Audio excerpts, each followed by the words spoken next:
Welcome friends, आप सभी का स्वागत करता हूं अपने चैनल सक्सेस डिकोडर में। दोस्तों, इसके पहले हम लोग फ्लो ऑफ लिक्विड्स के जो बेसिक टॉपिक्स हैं उनको क्लियर कर चुके हैं।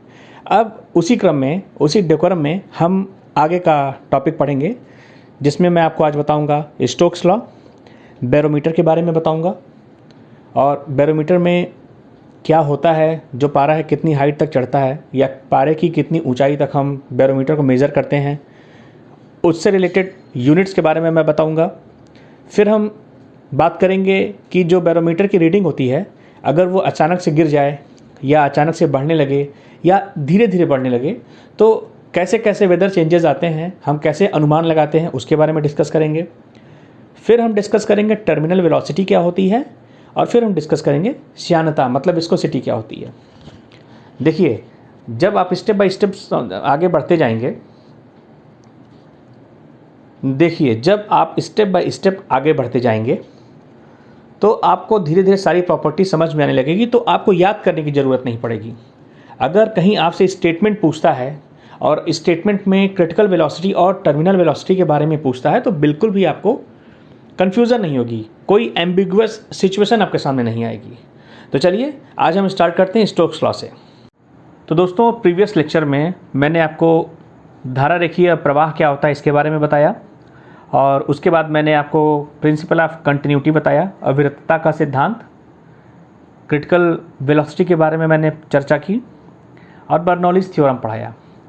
तो बस बर्नौलीज़ थ्योरम में हमारा एक एप्लीकेशन छूट गया है, जिसके बारे में मैं पहले आपको बता देता हूँ, और उसके बाद आज क्या शुरू करना है इसके बारे में हम चर्चा करेंगे। तो देखिए दोस्तों, जो हम लोग बर्नौलीज़ थ्योरम पढ़ रहे थे, तो उसमें हमने लगभग जितने उसके एप्लीकेशंस हैं देख लिए थे। एक एप्लीकेशंस रह गया था वायुयान का उड़ना।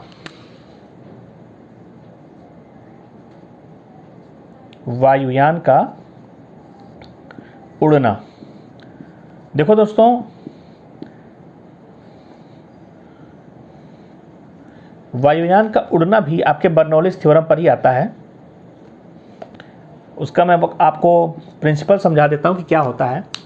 सपोज करिए कि ये हमारा एरोप्लेन है, कुछ इस टाइप का एरोप्लेन है, कुछ ऐसा इसका स्ट्रक्चर होता है। मैं एक रफ डायग्राम बना रहा हूँ। यहाँ पर विंग्स लगी रहती हैं इस तरीके से दोनों साइड में।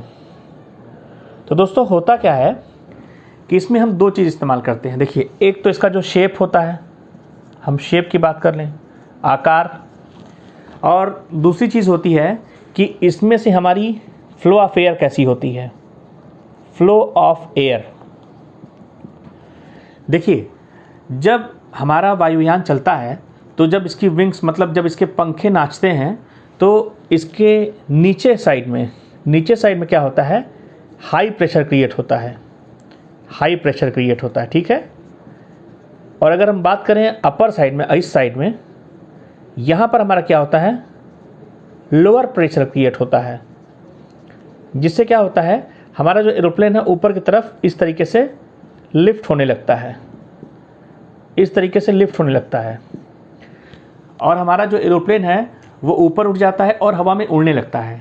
तो अगर प्रश्न में आपसे पूछता है कि वर्किंग प्रिंसिपल ऑफ एरोप्लेन जो है वो किसके सिद्धांत पे कार्य करता है, तो बर्नौलीज़ थ्योरम पे कार्य करता है, बर्नौली के प्रमेय पे कार्य करता है। देखिए दोस्तों, ये महत्वपूर्ण इसलिए भी हो जाता है कि रेलवे अक्सर इस क्वेश्चन को पूछता रहता है और लोग कंफ्यूज हो जाते हैं, इसलिए इसको आप अच्छे से समझ लीजिए। और सिर्फ एक यही ऐसा एप्लीकेशन रह गया था जो प्रीवियस लेक्चर में छूट गया था, तो मैंने उसे कंप्लीट कर दिया है। देखिए, एग्ज़ाम्स में मेनली जब स्टोक लॉ से संबंधित कोई प्रश्न आता है तो आपसे पूछा जाता है कि स्टोक का नियम किसके लिए प्रयुक्त होता है। तो देखिए, जब भी आप द्रव की श्यानता मापने के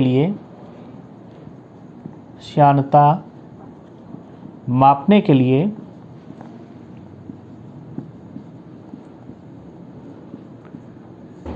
स्टोक्स का नियम प्रयोग करते हैं।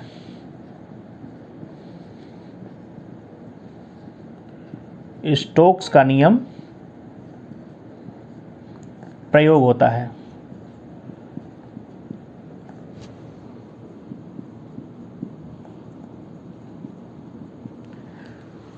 मेनली तो इसमें यही प्रश्न आता है कि स्टोक्स लॉ निम्न में से किससे संबंधित है। तो जब भी आवे तो द्रव की श्यानता को मापने के लिए हम प्रयोग करते हैं। तो देखिए दोस्तों, स्टोक्स ने क्या बताया था। देखिए मेनली तो आपको ये देखना है, जो मैंने आपको सबसे ऊपर सारांश लिख दिया है कि द्रव की श्यानता को मापने के लिए स्टोक्स का नियम प्रयोग किया जाता है। अब स्टोक्स ने क्या बताया, स्टोक्स ने कहा कि जब कोई वस्तु या पिंड किसी द्रव में गिरती है, तो देखिए ज़्यादा सब पढ़ने की ज़रूरत नहीं है, स्क्रीन पे आ रहा है तो आप खुद पढ़ सकते हैं। कहने का मतलब है कि अगर आप एक छोटी सी बॉल लीजिए और अगर आप उसको पानी में डुबोएंगे और एक दूसरी बॉल लीजिए, अगर आप उसको शहद में डुबोएंगे, तो दोस्तों होता क्या है कि जब हम पानी में बॉल को डालते हैं तो वो बॉल बहुत तेज़ी से अंदर चली जाती है, और जब हम शहद में डालते हैं तो वो बॉल थोड़ा धीरे धीरे नीचे जाती है। तो इससे हमको क्या पता चलता है, हमको विस्कोसिटी मतलब कि श्यानता की पहचान हो जाती है कि किसकी श्यानता ज़्यादा है और किसकी श्यानता कम है। तो अगर हम ये प्रयोग करेंगे तो हमको ये पता लगेगा दोस्तों कि जो हमारा शहद है वो ज़्यादा श्यान है। ठीक है, श्यान का मतलब होता है ज़्यादा चिपचिपा है। अगर हम सामान्य शब्दों में कहें तो ज़्यादा चिपचिपा है। तो ज़्यादा चिपचिपा होने का मतलब क्या होता है कि उसकी परतों के बीच जो आपेक्षिक गति हो रही है वो कम होगी, और जब आपेक्षिक गति कम होगी तो हमारा सीमांत वेग जल्दी मिल जाएगा। तो स्टोक्स ने कुछ बताया था। अब मैंने आपको डेफिनेशन लिख दी है, एक बार मैं पढ़ के बता भी देता हूँ कि जब कोई वस्तु या पिंड किसी द्रव में गिरती है तो वह वस्तु द्रव के संपर्क में आती है। जब उसके संपर्क में आ जाती है द्रव के, तो फिर क्या होता है कि देखिए इसके कहने का सेंस ये है दोस्तों, हम अगर बात कर लें, ये अगर हम एक बर्तन ले लेते हैं और इसमें मान लीजिए कि कोई लिक्विड भरा हुआ है, तो हमेशा जो भी लिक्विड होता है वो परतों के रूप में होता है। देखिए ये अपर परत हो गई, ये उसकी नीचे वाली हो गई, ऐसे ऐसे करके लेयर्स में डिवाइडेड रहता है।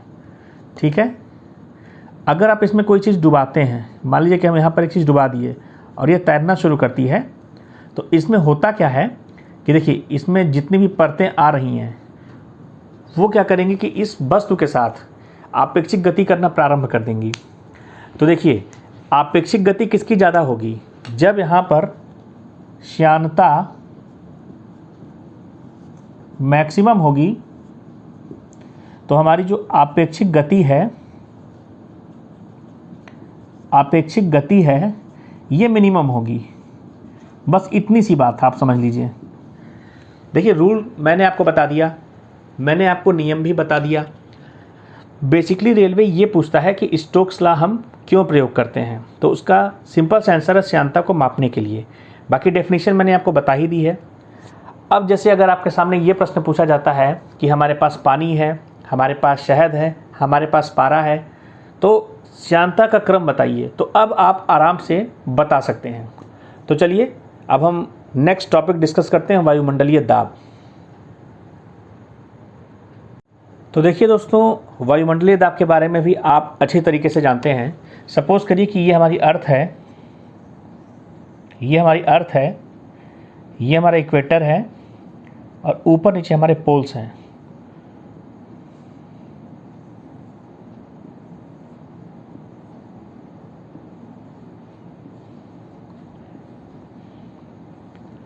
तो दोस्तों ये हमारी क्या है, अर्थ है या पृथ्वी है। पृथ्वी के चारों तरफ हमारा वायुमंडल पाया जाता है। देखिए इसके चारों तरफ एक रेंज में हमारा वायुमंडल होता है।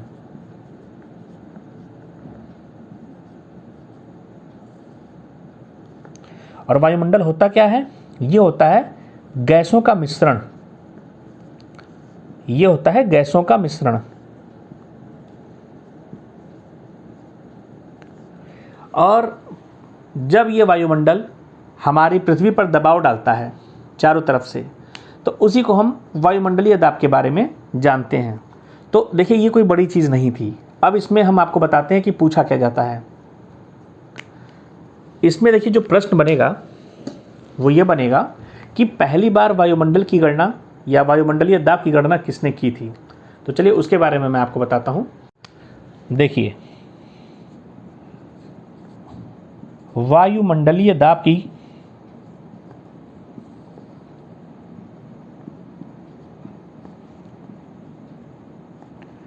पहली बार गणना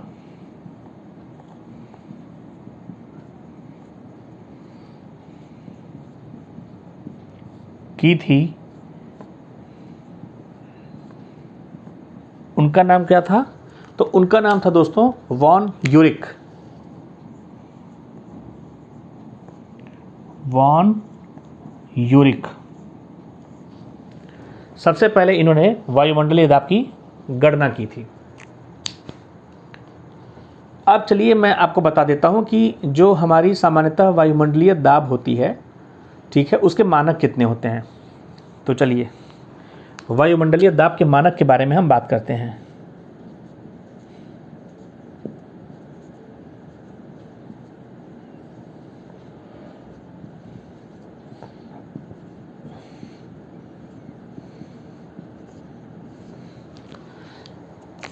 तो देखिए, जो हमारा वायुमंडलीय दाब होता है दोस्तों, अक्सर आप देखते होंगे पारे से नापा जाता है। जो हमारा वायुमंडलीय दाब होता है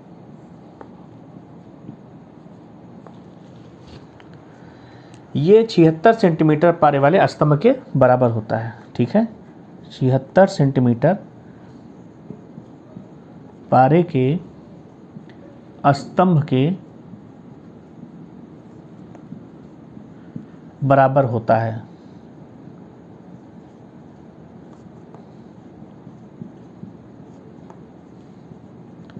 देखिए, स्तंभ से मतलब है कि एक बड़ी सी नली है कुछ इस टाइप की। देखिए दोस्तों, कुछ इस टाइप की एक नली होगी, ठीक है, और इसमें पैमाना बना होता है इस तरीके से। और जो हमारा सामान्य वायुमंडलीय प्रेशर होता है 76 सेंटीमीटर पारे की, मतलब यहाँ तक जो है आपका पारा, इस हाइट तक आपका पारा रहता है। तो हम सामान्यतः जो हमारा वायुमंडलीय दाब होता है वो 76 सेंटीमीटर पारे के ऊंचाई के बराबर होता है। ऊंचाई के बराबर होता है। तो चलिए मैं अब आपको बता देता हूं कि 1 पास्कल या 1 बार कितने के बराबर होता है, क्योंकि आजकल रेलवेज यूनिट कन्वर्जन में ज़रूर इस बात को पूछता है, तो इस बात का भी आपको ध्यान होना चाहिए। तो चलिए उसके बारे में थोड़ी सी हम चर्चा कर लेते हैं। तो चलिए, ये मैं जो आपको बताने चाह रहा हूँ आप इसको नोट कर लीजिएगा, क्योंकि ये पूछ सकता है। देखिए, जो हमारा 1 सेंटीमीटर पारे का जो दाब होता है वो इक्वल होता है 1.33 इंटू 10⁻³ पास्कल। ये पीए का मतलब होता है पास्कल। अब देखिए, 1 पास्कल कितने के बराबर होता है? 1 पास्कल या हम कह लें पीए, ये बराबर होता है दोस्तों 1 न्यूटन पर मीटर स्क्वायर। अब देखिए, इसी में एक आपकी इकाई आती है बार। जो हमारी एक बार होती है, इंग्लिश में BAR लिख देते हैं, ये बराबर होती है 10⁵ न्यूटन पर मीटर स्क्वायर। और अगर हम मिली बार की बात कर लें, बार से छोटी इकाई है 1 मिली बार, ये बराबर हो जाएगा 10⁻² पास्कल। बार से पास्कल में भी कन्वर्जन आता है, तो आपको जानकारी होनी चाहिए। और इसमें एक यूनिट और आती है जो हम कहते हैं 1 टॉर। मेरे ख्याल से इसके बाद नहीं पूछना चाहिए, लगभग जितनी यूनिट पूछी जा रही है उसके बारे में मैंने आपको बता दिया है। तो देखिए, 1 टॉर जो होता है वो होता है आपका 1 मिली पारे के दाब के बराबर। ठीक है,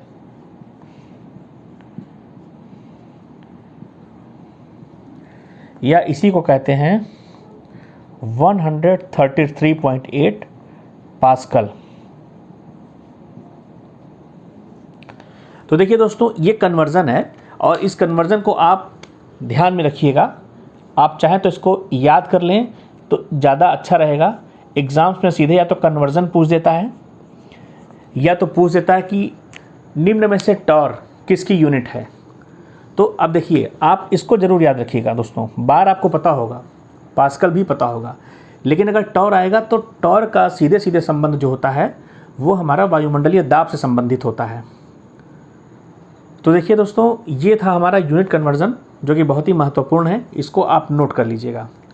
अब हम बात करते हैं, इसी को थोड़ा सा आगे बढ़ाते हैं और बैरोमीटर के बारे में हम लोग चर्चा कर लेते हैं कि बैरोमीटर होता क्या है, और अगर बैरोमीटर पे अगर हमारी रीडिंग्स चेंज होती हैं तो उसकी कितनी कितनी कंडीशंस हैं। क्योंकि दोस्तों, जो हमारा बैरोमीटर होता है उससे रिलेटेड क्वेश्चंस पूछे जाते हैं कि अगर उसकी रीडिंग अचानक से गिर जाए या धीरे धीरे गिरे या धीरे धीरे ऊपर आए तो क्या कंडीशंस हो सकती हैं। तो चलिए इनके बारे में भी हम डिस्कस कर लेते हैं। देखिए दोस्तों, अगर हम बात बैरोमीटर की करें तो उसके बारे में आपको पता है। देखिए, इसका जो यूज़ है, जो बैरोमीटर का यूज़ है, वायुमंडलीय दाब को मापने में प्रयोग होता है।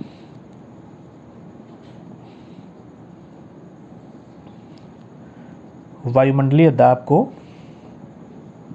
मापने में यूज़ किया जाता है।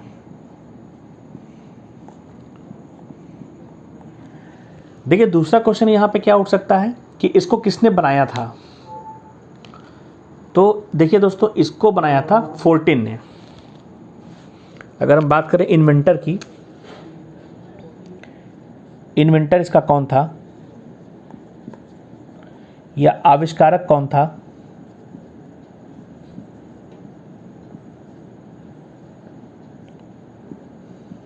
तो दोस्तों याद रख लीजिए, फोर्टिन था।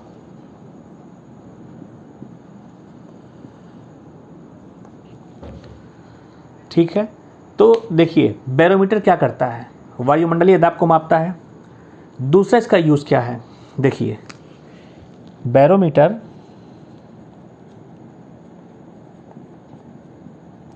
मौसम संबंधी जानकारी देता है।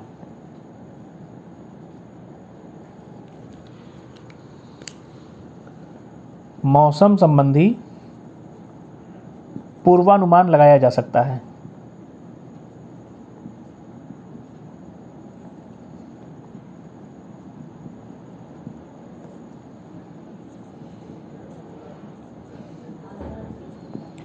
देखिए दोस्तों, ये हो गया घुमाकर पूछने वाला प्रश्न। इसको आप ज़रूर ध्यान दीजिएगा। ये तो सबको पता है कि भाई हम वायुमंडलीय दाब को मापते हैं बैरोमीटर से, लेकिन अगर ऐसे पूछ दे कि मौसम संबंधी पूर्वानुमान लगाने के लिए हम किस इंस्ट्रूमेंट का प्रयोग कर सकते हैं, तो उसका भी उत्तर होगा बैरोमीटर। अब हम ऐसा क्यों कह रहे हैं, चलिए अब इसकी रीडिंग के बारे में हम डिस्कस करेंगे तो आप लोगों को समझ में आ जाएगा। तो देखिए, इसके बारे में चलिए अब हम डिस्कस कर लेते हैं, क्योंकि रेलवे कई बार इससे प्रश्न पूछा है और रेलवे का बड़ा ही फेवरेट टॉपिक है ये बैरोमीटर। तो चलिए उसके बारे में हम डिस्कस करते हैं। तो देखिए दोस्तों, अगर हम बैरोमीटर की रीडिंग की बात करें तो इसमें हमारी 3 कंडीशन आती है। देखिए, जो हमारी पहली कंडीशन होगी, पहली कंडीशन हम लेंगे कि जब पाठ्यांक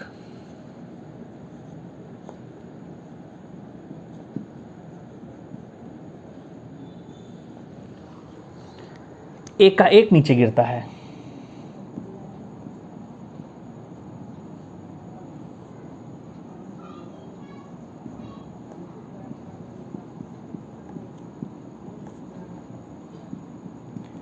देखिए, दूसरी कंडीशन आएगी जब पाठ्यांक धीरे धीरे नीचे गिरता है।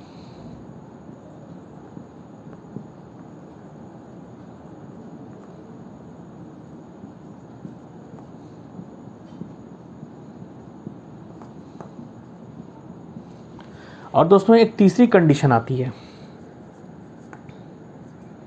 जब पाठ्यांक धीरे धीरे ऊपर चढ़ता है।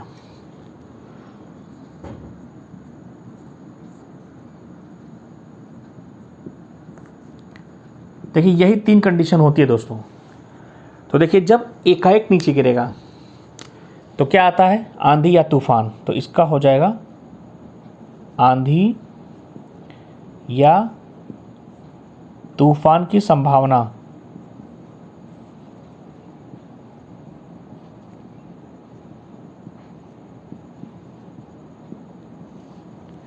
जब पाठ्यांक धीरे धीरे नीचे गिरता है तब हम कह सकते हैं वर्षा होने की संभावना।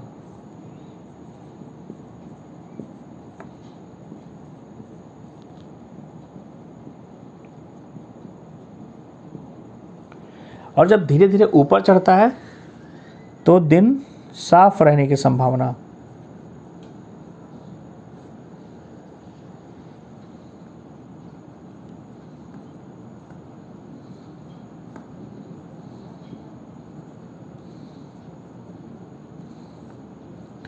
तो दोस्तों बैरोमीटर से रिलेटेड जो मैं अभी आपको बता रहा हूँ ये रेलवे के फेवरेट क्वेश्चंस हैं, अक्सर ही पूछा करता है।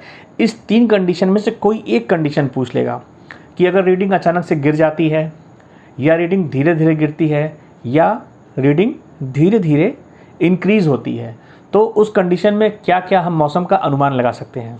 इसीलिए मैंने अभी आपको बताया कि ये जो हमारा बैरोमीटर होता है ये वायुदाब को तो मेज़र करता ही है, साथ ही साथ इसके द्वारा हम मौसम का पूर्वानुमान भी लगा सकते हैं।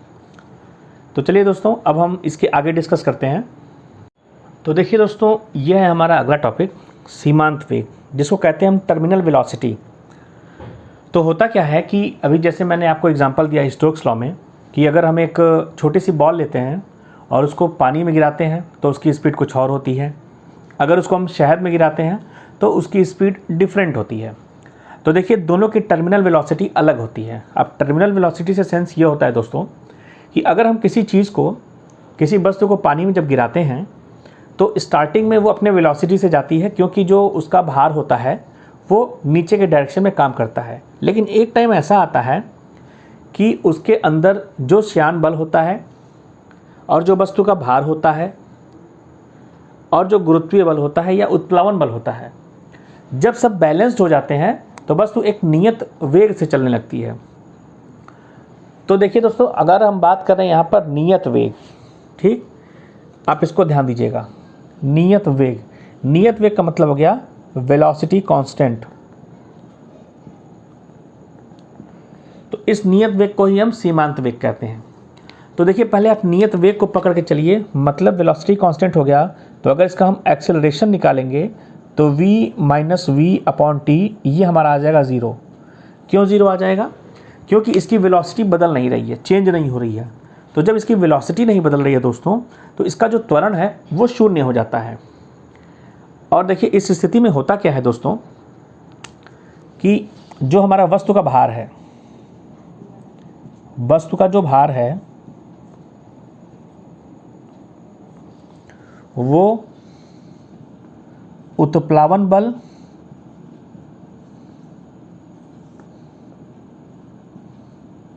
प्लस श्यान बल के बराबर हो जाता है। यही कारण है कि उसका त्वरण शून्य हो जाता है। त्वरण शून्य होने का मतलब है कि जितने भी उस पर फोर्स लग रहे हैं सारे संतुलित हो गए हैं, या अगर हम इनका बीजगणितीय योग निकालेंगे तो वो हमारा शून्य हो जाएगा। अब देखिए दोस्तों कि यहाँ पर एक महत्वपूर्ण बात और आती है,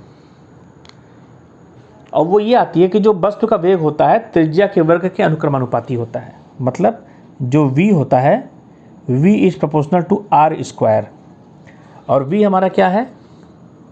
v है वस्तु का वेग, और हमारा जो स्मॉल r है वो है वस्तु की त्रिज्या, वस्तु की त्रिज्या।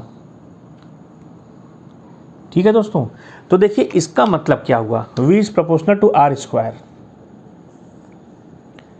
इसका मतलब ये हो गया कि अगर कोई बड़ी सी वस्तु है तो वो तेजी से पानी के अंदर जो है उसका सीमांत वेग अधिक होगा, तेजी से जाएगी, ठीक है। और अगर जो हमारी छोटी वस्तु है वो धीरे धीरे जाएगी। अब देखिए प्रश्न कैसे पूछता है, प्रश्न पूछता है कि अगर कोई वस्तु पैराशूट लेके या कोई व्यक्ति पैराशूट लेके अगर कूदता है तो वो आराम से नीचे आता है। तो ऐसा क्यों होता है? ठीक है, वो होता क्या है कि दोस्तों जो पैराशूट की सहायता से नीचे उतरता है तो वो सीमांत वेग से नीचे उतरता है। और मैंने सीमांत वेग के बारे में भी आपको बताया कि स्टार्टिंग में आपका वेग बढ़ेगा और कुछ समय बाद जो वेग होता है वो कांस्टेंट हो जाता है।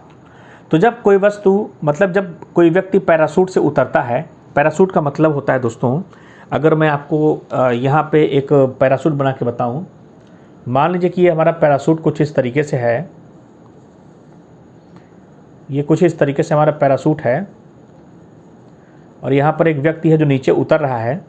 तो दोस्तों इसमें हो क्या रहा है कि अब देखिए ये अपना एरिया बढ़ा लिया है, ठीक है, एरिया इसका बढ़ गया है। स्टार्टिंग में क्या होगा, इसकी वेलोसिटी बढ़ेगी, लेकिन कुछ टाइम के बाद जो इसकी वेलोसिटी है वो कांस्टेंट हो जाएगी। ठीक है, क्यों हो जाएगी? क्योंकि देखिए इस कंडीशन पे पहुंच जाएगा, जो वस्तु का भार होगा उत्प्लावन बल और श्यान बल के बराबर हो जाएगा और फिर वो सीमांत वेग से धीरे धीरे नीचे उतरेगा। तो जब हम पैराशूट से नीचे कूदते हैं तो हमको चोट नहीं लगती है। अगर हम डायरेक्टली नीचे कूद जाएं तो हमारी जान चली जाती है। यही कारण है। ठीक है, देखिए इसमें एक चीज़ और पूछता है कि जो हमारे बादल होते हैं आकाश में तैरते हुए प्रतीत होते हैं, ऐसा क्यों? तो दोस्तों देखिए इसके बारे में भी मैं आपको बताता हूँ। ज़रा सा इसको पहले मैं साफ़ कर लूँ, फिर इस एग्जाम्पल के बारे में भी मैं आपको समझा देता हूँ।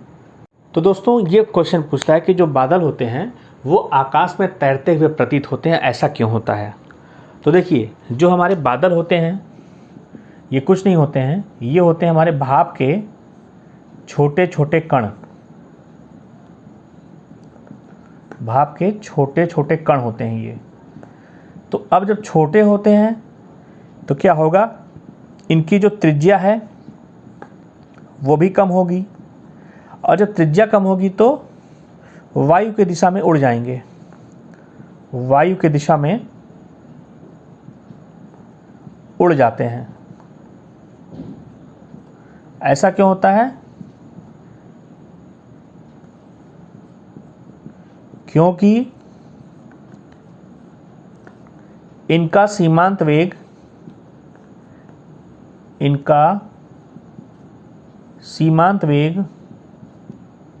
कम होता है।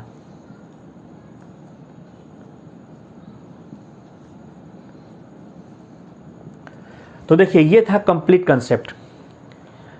देखिए इससे जो प्रश्न पूछा जाता है वो ये पूछा जा सकता है कि भाई जो बादल हैं आकाश में तैरते हुए प्रतीत क्यों होते हैं? तो उसका जो फाइनल आंसर आता है, इनका सीमांत वेग जो होता है कम होता है। और कम क्यों होता है? क्योंकि ये देखिए मैंने आपको बताया भाप के छोटे छोटे कणों से मिलकर बने होते हैं और इनकी जो रेडियस होती है वो कम होती है। और जब इनकी रेडियस कम होती है या त्रिज्या कम होती है तो जिधर हवा चलेगी उस दिशा में ये उड़ जाएंगे। इसी कारण से ये तैरते हुए प्रतीत होते हैं। तो ये कुछ उदाहरण हैं जो पूछे जाते हैं। अब चलिए फाइनली हम बात कर लेते हैं श्यानता कि श्यानता क्या होती है। देखिए दोस्तों जो श्यानता होती है, श्यानता कुछ नहीं होती है। जैसे मान लीजिए कि हमारे पास एक लिक्विड है, और लिक्विड क्या होता है कि हमेशा परतों में डिवाइड होता है। जैसे मान लीजिए कि ये पहली परत है, ये दूसरी परत है, ये तीसरी परत है, ये चौथी परत है। तो ऐसे लेयर्स में डिवाइडेड होता है दोस्तों जो लिक्विड होता है। तो होता क्या है कि इनकी जो दो परतें होती हैं, ठीक है, इनके बीच में घर्षण बल काम करता है। घर्षण बल काम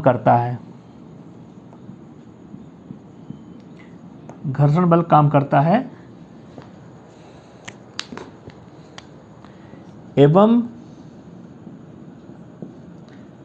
इनके मध्य होने वाली आपेक्षिक गति का विरोध करता है।